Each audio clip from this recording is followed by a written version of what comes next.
सबसे पहला जो लफड़ा है वो स्टॉक सिलेक्शन में है। स्टॉक सिलेक्शन की बात जब करते हैं, अब बिल्कुल साइंटिफिक वे में बातें करेंगे। स्टॉक सिलेक्शन में सबसे बड़ा लफड़ा कहाँ छुपा हुआ है? क्या हम कहते हैं कि स्टॉक सिलेक्ट सही से नहीं कर पाते, ट्रेड कैसे चलेगा? स्टॉक सिलेक्शन की जब हम बात करते हैं तो हम स्टॉक सेलेक्ट करते हैं तो हम लोग कहते हैं कि आईपीओ में जाओ, एफपीओ में जाओ, इसमें जाओ, उसमें जाओ, मल्टीपल चीजों करो। आईपीओ एफपीओ उस तरह से एक्ट करता है, उस तरह से रिएक्ट करता है जिस तरह से आप कभी भी किसी भी ट्रेड में इंटर करते हैं। तो जब हम, बहुत सारे लोगों का अंडर कंस्ट्रक्शन प्रॉपर्टी में लॉस हुआ होगा।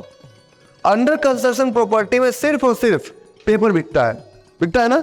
एक पेपर दिखाएंगे, उसमें बहुत अच्छी अच्छी बिल्डिंग बनाएंगे और वो बिल्डिंग आप खरीदते हैं। क्या बोलेंगे? हम आपको 12% रिटर्न में देंगे, 4 साल बाद घर मिलेगा। 4 साल बाद घर मिलेगा, उसमें धूप आएगा या नहीं आएगा? पानी का पाइप फटा मिलेगा, क्या मिलेगा? अब मिलेगा कि नहीं मिलेगा? मैं खुद एक विक्टिम हूँ, इतना समझदार होने के बावजूद भी मैं अपने आप को समझदार मानता हूँ, ठीक है। हाँ, तो इतना समझदार होने के बावजूद भी मेरा भी अंडर कंस्ट्रक्शन प्रॉपर्टी में पैसा फंसा है।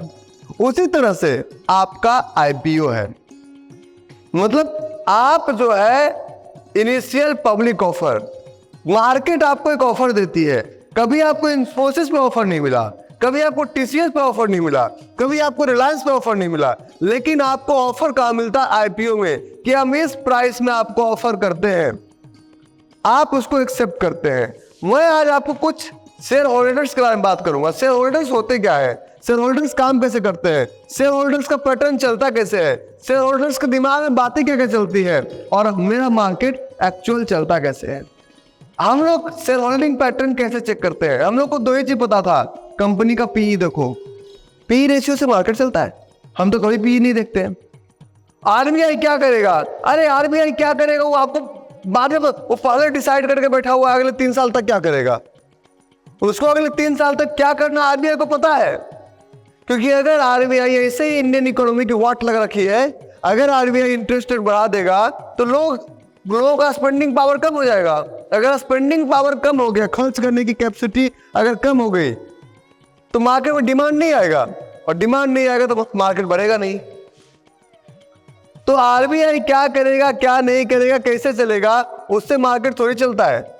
मार्केट को क्या करना है, कैसे चलना है, क्या डिसाइड करना है, मार्केट पहले डिसाइड करके बैठ चुका है। तो जब हम मार्केट की बात करते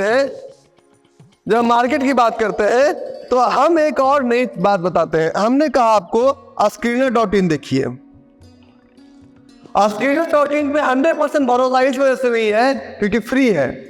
मैं साफ को बता रहा हूं कि बहुत सारे लोग आप में से हैं कि कोई इंडिकेटर्स मिल जाए आपको, कोई इंडिकेटर अगर नो द पर्सन चेप तभी रहा है जब आपको डिमांड और सप्लाई आता है। नीतीश, अगर डिमांड सप्लाई नहीं आता तो इंडिकेटर आपको किस काम का?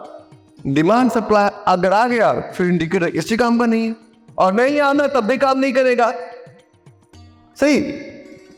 तो स्क्रीनर.इन देखो, ये तो उसी तरह से हो गया जी, बिजनेस क्लास ट्रेवलर को एक आदमी क्रेडिट कार्ड बेचता है और बोलता है कि अगर आप क्रेडिट कार्ड लेंगे तो आपको एयरपोर्ट लॉन्च फ्री में मिलेगा।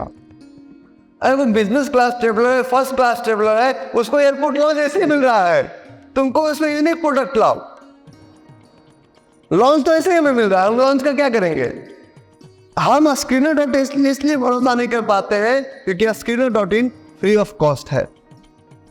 अगर इसमें पैसे लगे, हम स्क्रीनर.इन में 3 चीज देखने की बात बताते हैं आपको। पहला हम बताते हैं कि 100 रुपीज प्लस का होना चाहिए, ये कॉमन चीज 3 रिपीट करूंगा। दूसरा मैं आपको बताता हूं कि 3 ईयर्स ओल्ड होना चाहिए, करेक्ट। तीसरा मैं आपको बताता हूं कि उसमें FII और DII होने चाहिए। चौथा मैं बताता हूं कि 50,000 करोड़ का होना चाहिए।